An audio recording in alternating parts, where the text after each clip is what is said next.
bringing you inside the USL Championship and League One. Segmer's got there. Marquinhos! He's been knocking on the door. He knocks it down. Diving into all the biggest stories and top headlines. You are ripping and roaring today. This is USL All Access. It's almost impossible to recreate that level of magic. With Mike Watts and Devon Kerr on Sirius XM FC. Welcome, everyone. It's a new edition of USL All Access. A very happy Tuesday night, wherever you might be. If you're excited about New Mexico United being on television twice this week, then you're going to love this show because Greg Hurst is set to join us. One of the more consistent goal scorers throughout the championship in recent years. Looking forward to having him on later in the show. Also, there's some investment. There's some stadium news. There's certainly a lot of games. And we've got, 5 for most teams? Some as many as 6 or 7 games remaining in the championship season. So a ton to try and shake out. Mike Watts, Devon Kerr. It's Emmett McConnell putting it all together. Devon, it's kind of mover and shaker week. We're kind of at that point now. Wasn't sure where you were going with that. Move, I left shake, 80 shake, different now, directions. Let the fellas say move, shake, now drop. I feel like I could do the bass line for a beat song, don't you? I wouldn't want to listen to that song, but I'm sure you could. At least we got the amount of games right this week when I just assumed that there was a 34-game season and forgot and led Indy 11 down that road, which they were happy to take on the weekend in the result over Birmingham Legion. We'll get there. They started their movement. What's that? It's a nice little run they've got. The result over Hartford a couple of games back. I started thinking about this when we were looking at the rundown, and you had Tulsa up front, right? Yeah. I started thinking about potential playoff matchups in the Eastern and Western Conference. And how many teams, everybody in the West, actually have the ability to control that.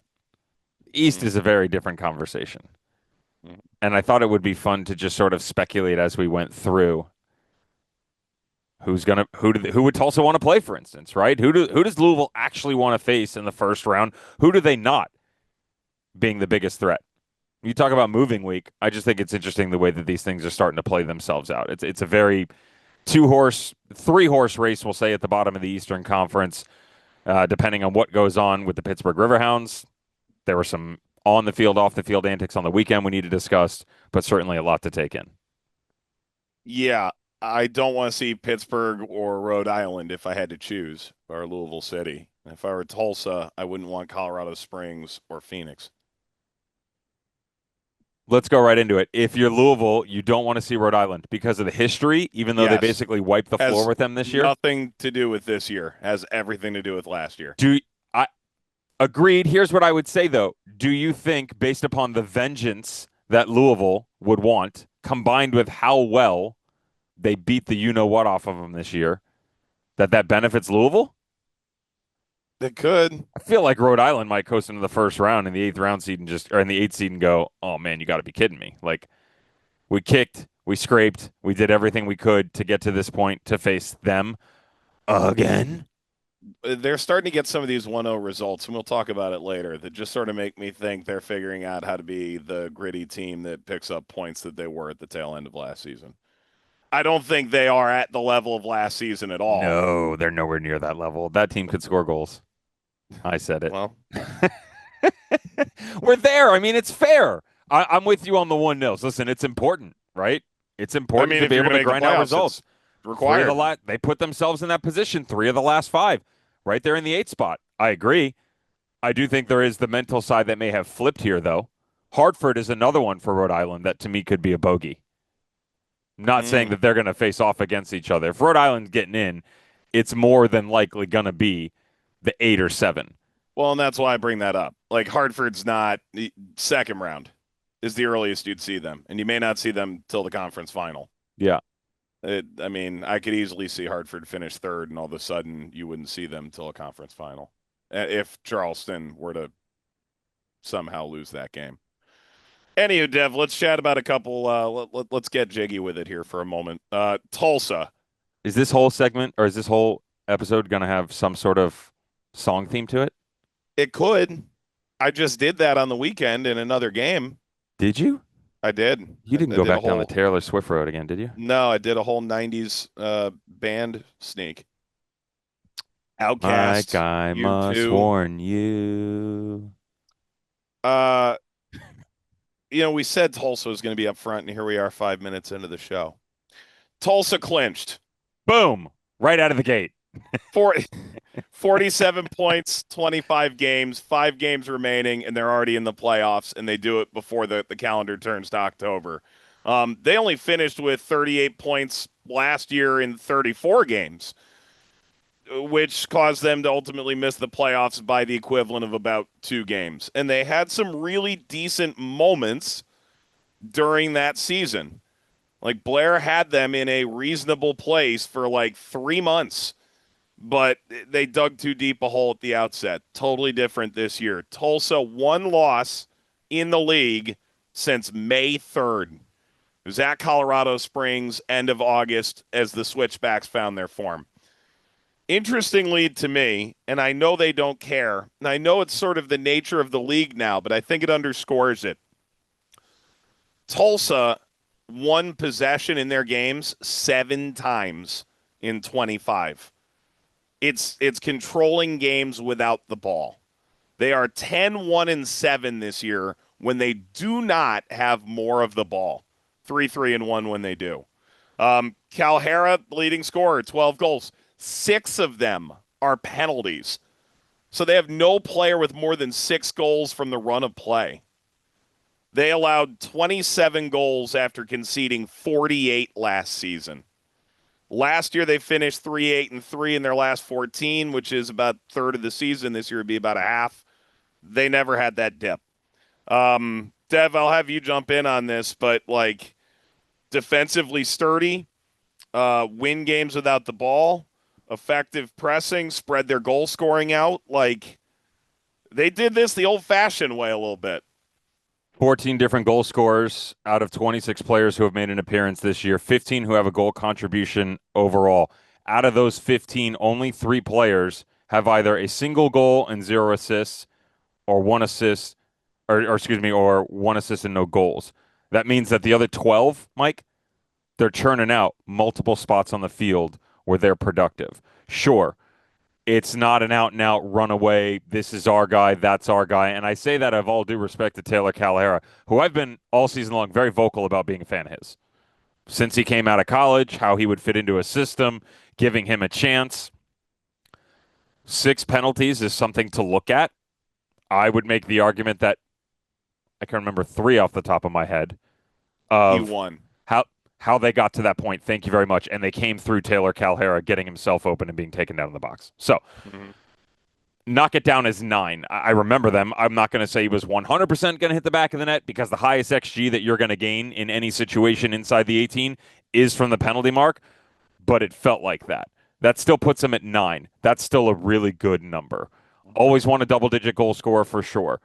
The accountability factor of wearing that badge to me has become very apparent very quickly. Double back on your opener about Tulsa. Mario had him in a good spot last year. Blair in 23. This project starts 2 years ago, and I'm with you, though, where the team felt like it could get to a spot, it could just never maintain it and never really push through the roof. Luke Spencer. You have to remember where Luke Spencer came from.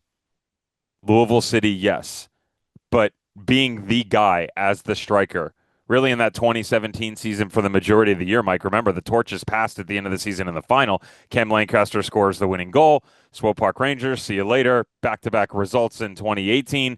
That was where Lancaster really took over. Luke Spencer, more of an interchangeable squad guy. Then he went from a squad guy to a squad guy and a locker room guy, part of the coaching triumvirate that was there before Hack took over. And where I'm getting at is the idea that it doesn't matter if we are the best tactical team on the field. It doesn't matter if we're getting bullied physically or we're having trouble scoring goals or defensively we're leaking, none of which have really been an issue this year, by the way. But no matter what, we're always going to find a way to win. And I've played on teams like that where I have been bullied on the field before, but I knew I wasn't going to lose the game. And what Luke Spencer brings to that locker room, And especially at the age where it's a little bit closer in nature, like the relatability factor, you walk a fine line of, oh, you're so close, I don't have the respect, or look what he did, I'm going to give him my all. He captured that so early on, man, and they've just run with it. I'm still worried about how tight some of the results are, if I'm being honest, because if a team runs away from them, I don't know if they're going to be able to catch up. I'm not saying anybody's going to, especially given the bottom of the Western Conference the way that's been, but like, can you imagine the 1-8 matchup being Tulsa, Colorado Springs knocking 2 in the opening 30 minutes of the first round game? That would scare me if they were matched up against Tulsa. But Yeah. tip of the hat to what they've been able to do, spreading the wealth and all of the greatness they've brought to the field this year so far. Yep. So congratulations, Tulsa, and sorry, Mario. That's poor form on my part. We're going to chat about the Shield and the game between Pittsburgh and Hartford that deserves a bit of a deep dive here in a few minutes. But, Dev, let's chat about two pieces of sort of league news. For one, Miami has just been chilling at Pitbull Stadium for the last 5 years. That has been a up and down proposition, to say the least, on about 150 different levels. They actually played at the FIU Soccer Stadium over the weekend. They have announced, along with Sports Performance Hub, which is in part taken over the club, a new stadium complex development project, Homestead. That surprise you? Very much so.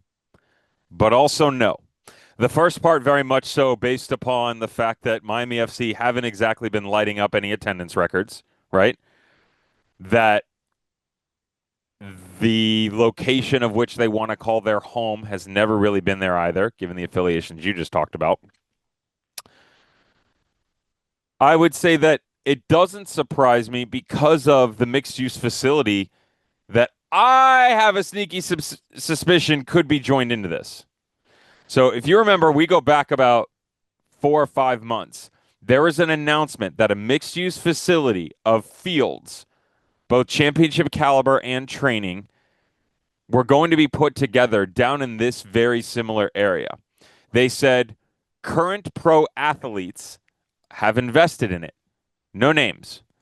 I do wonder if either A, these are going to be side by side, which would benefit both parties, or B, if they've joined forces here to bear the burden financially together, and also to tie in some of the relationships. This is going to tie into your next move on the format, by the way, when we get into the league news. Oh, yeah. But I wonder if that's what this move might be. Listen, if they're side by side, they have nothing to do with themselves, you're still going to benefit. Because from a land perspective, you've never been to Homestead, Florida, there ain't nothing down there at all. Like, it's highway and land. It's a gateway to somewhere else. Let's go to Florida City. We're going to the Keys. We're working backwards to Miami. So, it's going to develop a lot more of the land, and I respect that. But I do wonder if these two are tied together. It makes me feel like my spidey sense is up. You follow? Based on stadium and complex development project, yeah, I'd go as far as to guess that they are, in fact, related. All right, when we come back, the Shield fight nearing conclusion. What the heck happened in Hartford? It's all coming up next year on USL All Access. Let's get back to USL All Access on Sirius XM FC with Mike Watts and Devon Kerr. We're back here on USL All Access with Devon Kerr, Mike Watts. Coming up later in the show, we've got Greg Hurst joining us from New Mexico United. But first, let's chat about what's going on around the championship on the field. And isn't that why you really tune in? The Shield fight, in theory, is closing in on the end game now. Louisville wins. Charleston wins. We just move the whole thing down one more block, right? So 5 games remaining, 2+ games for Louisville. It's starting to tighten up a little bit. Charleston's path to try and get the number 1 seed. Of course, they've only lost 1 game at home all year. Louisville 3-1 over Vegas, 27 shots for Lou City. The Lights did play better than the statistics would show, given the circumstances.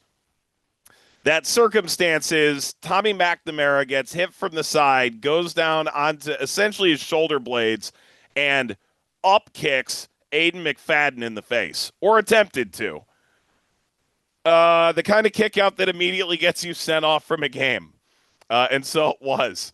That was in the 30th. Perez scores a free kick. Josh Jones gets his first goal. Was it his? Was it Philip Goodrum's? Who cares? More importantly, Philip Goodrum's back, and Jones has his goal. And then Charleston goals from Cal Jennings. It's a penalty early. MD Myers at the hour mark. They win against El Paso. Everyone took care of their business this week, Devin, which means Louisville is still in control. We're still saying on the same page that, again, outside of what could be, I said maybe Orange County and blah, blah, blah, that we still think that this is over, right? Yeah, it's done. Okay. Do you think the Charleston Battery locker room thinks that way? Here's a better question. Here's a better question. Who has a harder job right now? Danny Cruz, who, given all of the white noise around them, we're a part of that, I understand, with 5 games to go and a 6-point lead. It's 2 games, but it's really 7 points because of the head-to-head. Of getting them not just to maintain form as the number 1 overall, but they basically have to win a title or it's failure. Agreed? Mm-hmm. Okay. Whoa. I hate that whole concept of everything's a failure. There are very few organizations that I would say that about, and maybe given the circumstances, Louisville are the only one. Yeah, maybe. Let me rephrase it this way. We can agree that if you're in that locker room and you finish as the number 1. Yeah, you finish this thing off, you set all these records, and you lose in the – They did it last year. At any point in the playoffs. Yeah, it's a failure. Their whole thing was unfinished business, and if that's the mark that you're going to set, fine. Great. If you lose 2 games in 34, 3 games in, 38, and 4 games in 41. So that's Jaeger Cup added, and then playoffs added, and then – I have a really hard time ever calling that a failure. Got it. We'll leave that. We're splitting hairs. Either way, who's got a harder job? Danny Cruz getting them over the inline at the highest form possible to go win a title, or the fact that the Charleston Battery are almost in limbo. They're 16 points ahead of Loudoun. Ain't no way in hell they're being caught. Mathematically, They cannot be caught. I would make the argument that Ben Pierman's job is harder right now. Yeah, I'm fine with that. You could be putting every last piece of energy into trying to chase down a ghost that is impossible to catch. Hitting the first round game against the number 7 seed, maybe Hartford drops down there. Maybe it stays, I don't know, as Detroit. Maybe Rhode Island bumps up one and it becomes this physical matchup and you're exhausted from the race.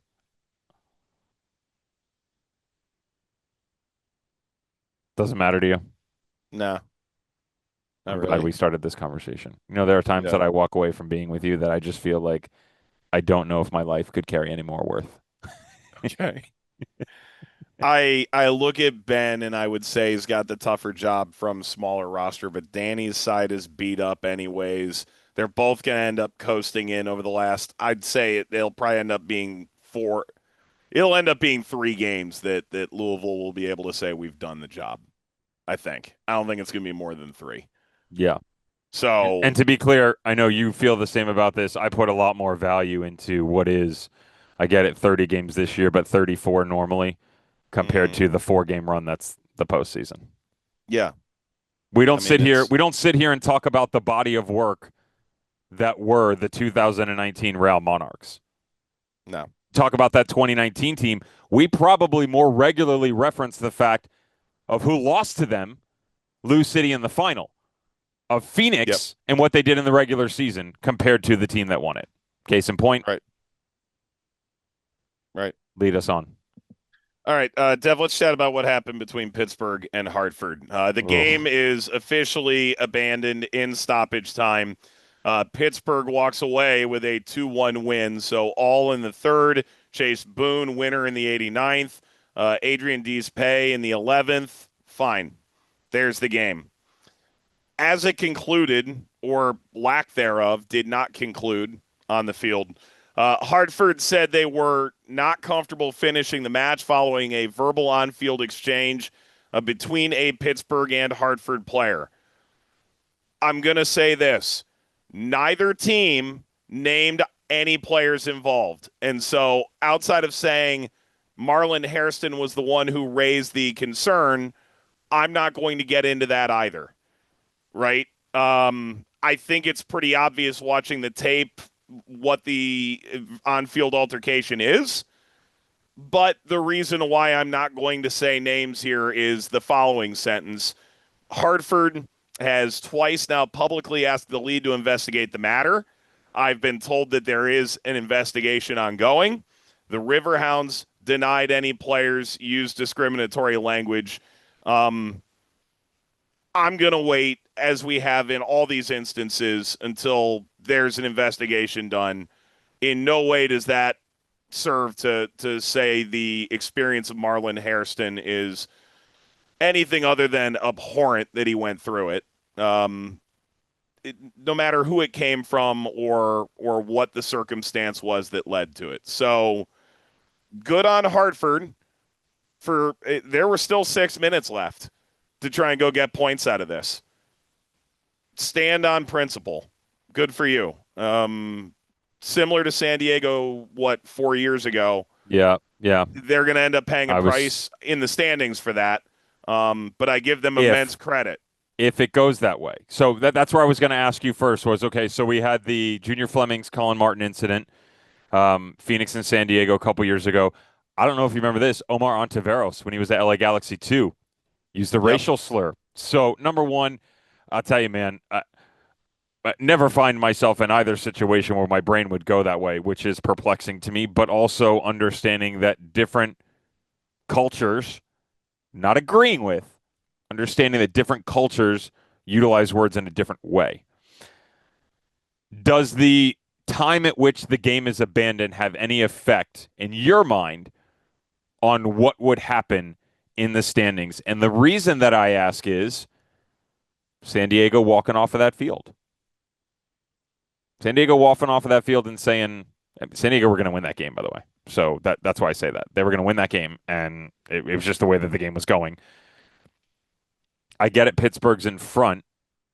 Do you think this is 100% the game's going to be abandoned and one team is going to be awarded compared to the other, or neither is going to be awarded?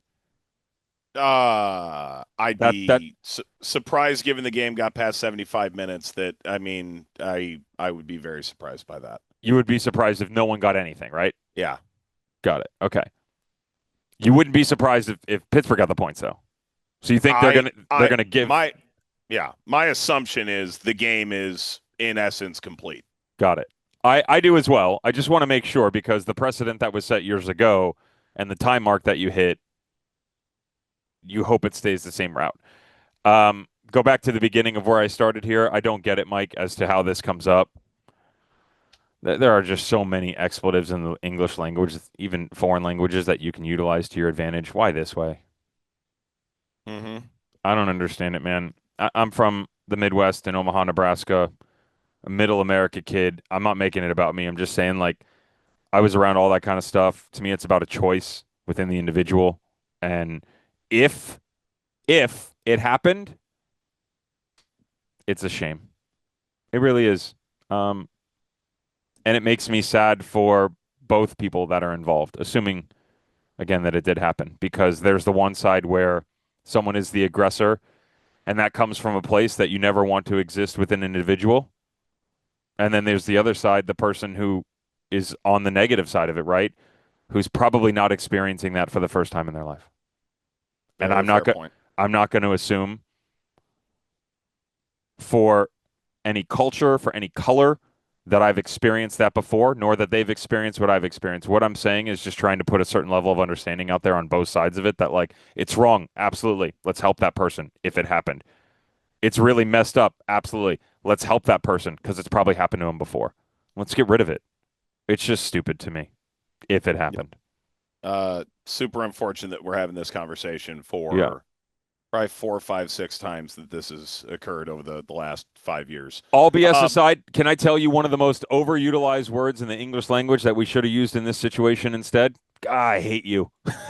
The H word is the most overutilized word. I'm not trying to make a joke out of the situation. I'm just saying, that's how easy this is. Just turn and look. I hate you. It's a terrible word. I think it carries so much more value than what people give it credit for. I look down at all three of my children. They've said, I said, we don't use that word in this house. Yeah. Look, growing up, my understanding of how to speak to an official was sir. Oh, yeah. Just say sir. Sir. I'm with you on that. I will say that I did have a couple 4 letters on the way in and the way out that the sir really doesn't matter at that point in time. If you keep it to the 3 letters, you don't get to the 4 letters. That's why. Anywho, yeah. Whatever needs to happen in that situation, I hope happens. But Agreed. As of right now, there is no completed investigation to speak of. Time is short on us. Greg Hurst is coming up in a moment. Before we go to break, a couple quick results I want to run through. Tampa Bay did beat Birmingham, but did not beat North Carolina 2-2 draw. Olex Anderson, as Drew Felios put it, oh no. Tampa Bay remains in 10th, 4 points off Rhode Island, 5 games to play, but actually a pretty decent schedule to go try and catch them. Rhode Island 1-0 over Miami, had to have it. 3 wins in their last 4, each by 1-0 margins. Charleston, Indy, Miami, a team above them, a team near them, and a team beneath them. Well done. Lexington continues their run. Detroit back-to-back losses after 5 unbeaten. They remain in 7th. Lexington, goodness gracious, they're in the top 4. Sacramento 2-0 over Colorado Springs. Sacramento 1 loss since June 21st. Don't forget, they have to add in a Jägermeister Cup game. It's going to make it very congested down the stretch. Colorado Springs hang in 8th, but a game in hand on Phoenix in 7th. Oakland 1-1 with Tulsa. Wilson scores again. Cal Harris scores again. Oakland 6 games left. 5 points from Colorado, 6 from Phoenix, 6 from El Paso. Why do I say that? At Phoenix, at El Paso, then Hartford, Vegas, New Mexico, Lexington. It's all still there for them, believe it or not. San Antonio 3-1 over Orange County. Phoenix and Loudoun 2-2. Monterey Bay scrapes a point, but probably dead now. 4 games left, 6 out. And then Indy 2-1 over Birmingham on the weekend. All right, when we come back, the great Greg Hurst is with us on USL All Access. Giving insight to all the biggest moments in Championship and League One. This is USL All Access on Sirius XM FC with Mike Watts and Devon Kerr. Welcome back, everyone. It's USL All Access on this Tuesday night. If you miss any part of this show, it's available on the Sirius XM app and the USL YouTube page. As promised, he has become one of the USL's most consistent goal-scoring threats. Now in his 3rd season at New Mexico United, Greg Hurst joining the show. You can catch him and New Mexico United on CBS Sports Network on Wednesday. They're at Colorado Springs, and then on Sunday when they welcome Lexington to the Lab. Greg, this is long overdue, man. Appreciate you making time. No, I appreciate you guys having me on. Yeah, no, we're ecstatic. And look, man, I just want to start from 30,000 feet. Like, coming to the U.S. back in 2019, you jump in League One, Chattanooga, then Omaha, and then Phoenix, and finally sort of a USL forever home in New Mexico, it feels like. Yeah. What led you to the U.S. in the first place? Like, what drew you to Chattanooga, Tennessee? Yeah, I think it's probably quite a bizarre career path if you look at it.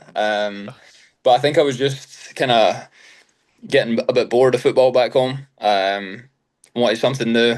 I ended up being released from the club that I was at full time. Wasn't really sure if I wanted to keep playing or not. So I had a bit of time to kind of go and play part time, just get minutes again. And fortunately enough, there was a guy over there, Nicky Patterson. He was a player assistant coach at the team I was at. Knew the assistant coach at Chattanooga, and they said that they were looking for younger players to go out and experience, USL and American football. So kind of just took a risk. I wanted a fresh start, and I didn't think there was much more of a fresh start than going to a different continent halfway around the world. So I jumped on a plane, came out, and not really looked back since. Dude, during COVID times, did you just chill in Chattanooga? Yeah, pretty much. Or did you go home? No, that's wild. Stayed. Yeah, because the UK was pretty strict as well, so it was hard to get back. And I knew if I went back, I probably wasn't going to be able to come back to the US for a while.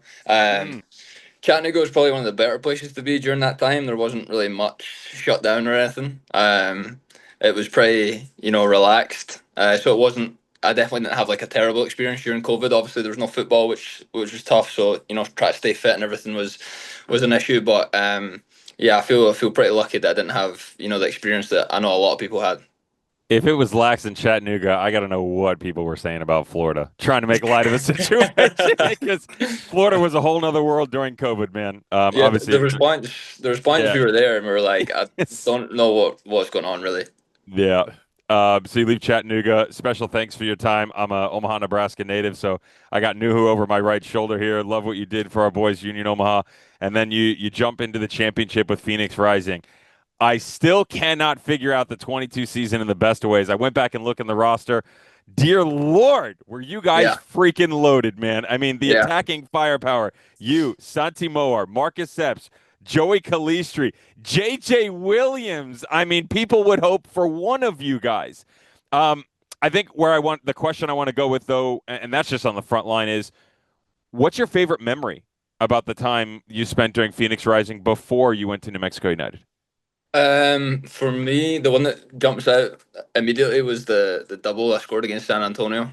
I scored the overhead kick. That was special, and the Monterey debut. I managed to get a goal. Like going from USL League One to Championship. I think a lot of people saw me as going in there and being kind of like a backup striker or whatever, but I was fortunate enough to get the chance to start the first game and being able to score on my first game in the USL Championship was definitely special. Like growing up back in the UK, like Phoenix Rising was a team that I knew of. So for me to end up playing there was definitely special. But yeah, like you said, when you look back at that roster, that's one that definitely got away. Like that whole team was stacked, and it was a disappointing year. That's one I definitely want to have back for sure. Dev, you put a finger up like you wanted to make. It was right after he said overhead kick. I was on the call for the game. He had an assist in the match too. I remember it. He had an assist in the game too. I remember. It's funny because we joke all the time. We joke before coming on the crazy schedule congestion. There are some things in broadcasting just stick out. And to your point, like I remember talking to Bobby Dooley when he brought you in, and he was like, "Look, like Greg's going to give us goals. He's going to come off the bench. He's going to help us." Beginning of the year, you're up there. The goal, the assist. I remember that. Aiden Quinn was on that team. Cozy Donacillano was on that team. Arturo Rodriguez was on that team. I remember that moment and that game, not like it was yesterday, but certainly it carries a little bit more dominance than some of my recent games that I've called, to tell you that much. Crazy. Greg Hurst is with us here on USL All Access, New Mexico on Wednesday, playing Colorado Springs on CBS Sports Network. Making the move from Phoenix to New Mexico, I don't know a better way to put this, but like there's more beef in that rivalry than pretty much any other in the championship. Like, did you look around and go like, really? You guys want me? Yeah, I'm going to cross that divide? Yeah, it was a surprise for sure. I know not many players have made that decision or done that jump, but yeah, I can't thank the fans enough here in New Mexico for they welcomed me in straight away, and like I've got a little bit of bias, but I think our fans are the best in the league. Like the numbers they turn up in, the noise they make at home, the traveling support we get. Like I know we'll have a couple hundred here tomorrow night. But yeah, I can't thank them enough for that.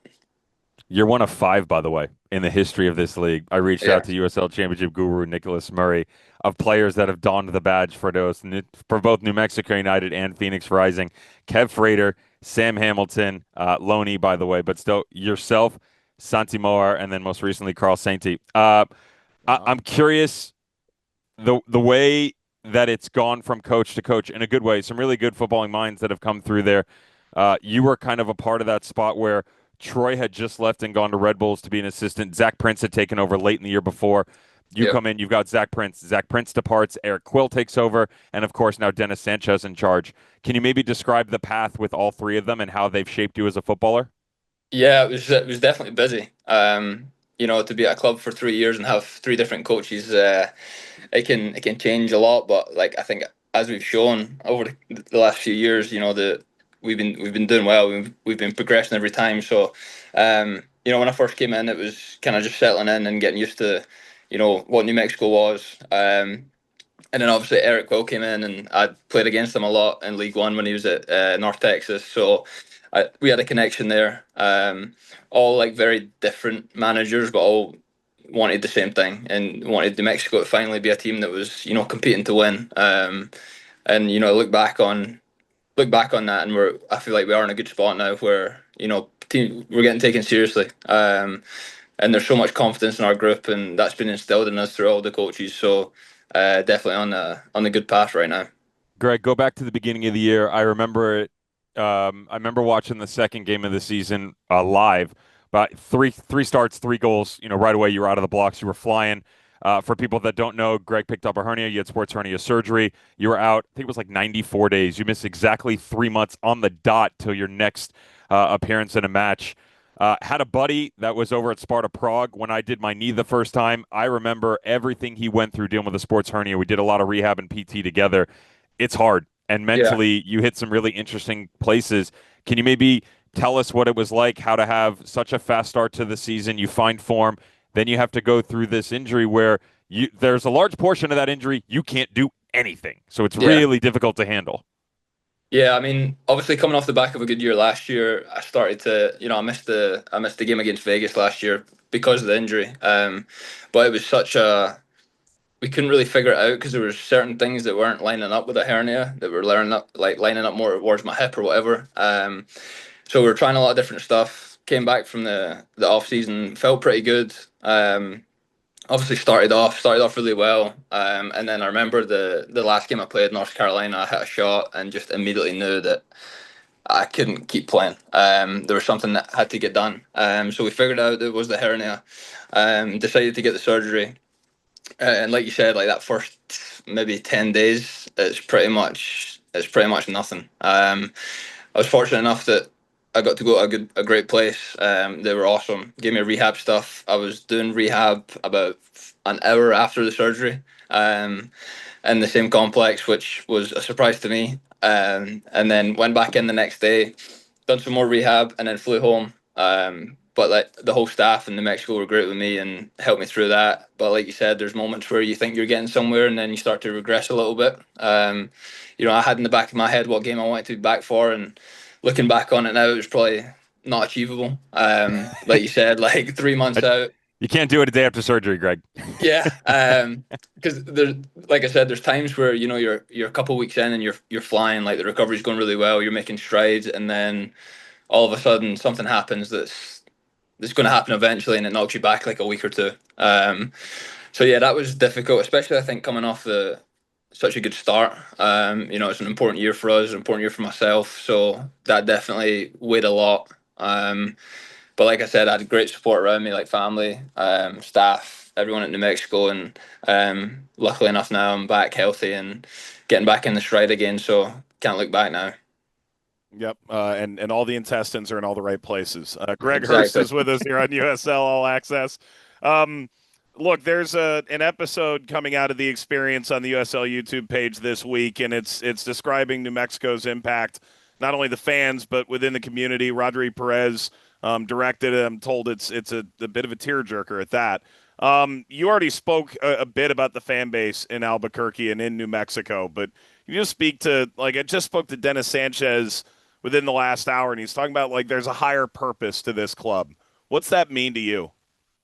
I think it's just not the product that we put on the field. It's everything. It's not just for Albuquerque. It's for like the whole state. I feel like as a state, sometimes the people here feel like they're overlooked a little bit. And us being who we are and having being the only professional team in New Mexico, it kind of there's a pressure on our shoulders to carry the weight of the state, and we want to do that in the best way possible, whether that's through winning the way we play, but also knowing that we have thousands of people behind us every time. And like, we are a big community, we're all together. You can see that when we do appearances as players, like there's always so many people that turn out to support us, always getting new fans. I think it's like really important for us as a club and as a state to make sure that there's no disconnect there between the club and the fans, like, or just the people of New Mexico in general. Like, we're all together and all pushing for that one thing together. Greg, the end of the stretch of games with the opponents that you're going to face this week was really the end of your coming back from injury, and specifically, so I'm referencing Colorado Springs and Lexington. it was a very unique scenario. 3 games in 21 days, 9 goals shared between the two clubs. Not one single one was shut out. But you also didn't take part of it because you weren't fully back from your injury yet. There's a win, a draw, and a loss in that, one of which was the Jaeger Cup. Colorado Springs drew twice. And the reason I say all of this is I always found it very unique as a player where there was some pre-existing blood experience from the season, bad or not, and you're stepping into that arena, right? Yeah. You want to go out, you want to win every single game. There's tactics, I get all of that. But as we know as players, you always carry a certain amount of emotion based upon previous experience with a club. What has it been like for you in the lead up to these 2 matches this week? And what are the sentiments around the dressing room about what your goals are to finish in the Western Conference this season, considering Tulsa and SAC they've just started to run away with things? Yeah, I think, obviously for me not playing in these games earlier in the year, there's an extra motivation for me to get in the games and, show that like what I would have brought during those games. And I think like looking at the stretch, like you said, 6 games in 21 days, it's a lot of football. So there's a lot of adrenaline going on.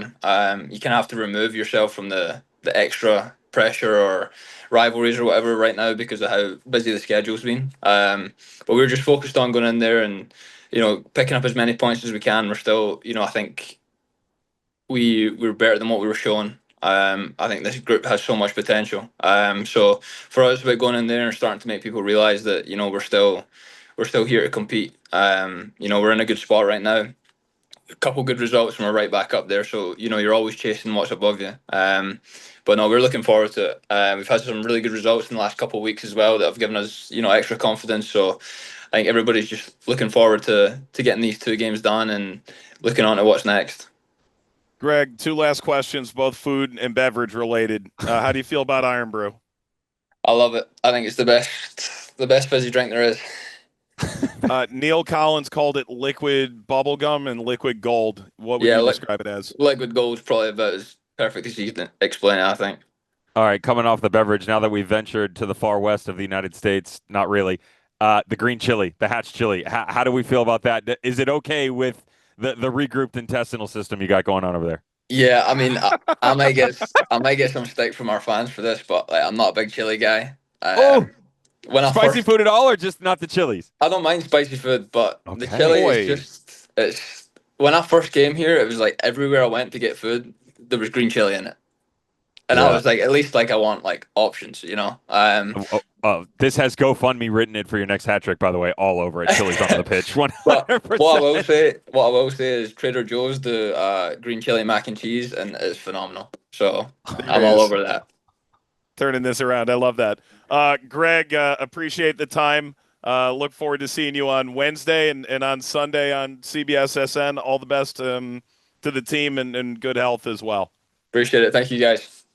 That's Greg Hurst. When we come back, we'll preview the games coming up this week around the championship here on USL All Access. You're listening to USL All Access on Sirius XM FC. Here are your hosts, Mike Watts and Devon Kerr. Welcome back, everyone. USL All Access on this Tuesday night. Miss a part of Greg Hurst's interview. It's available on the SiriusXM app, the USL YouTube page tomorrow. All right, if you want to hear the USL here on the channel, you can on Sunday night, 5 p.m. Eastern. It is Loudoun United hosting Tampa Bay Rowdies. Big game for both.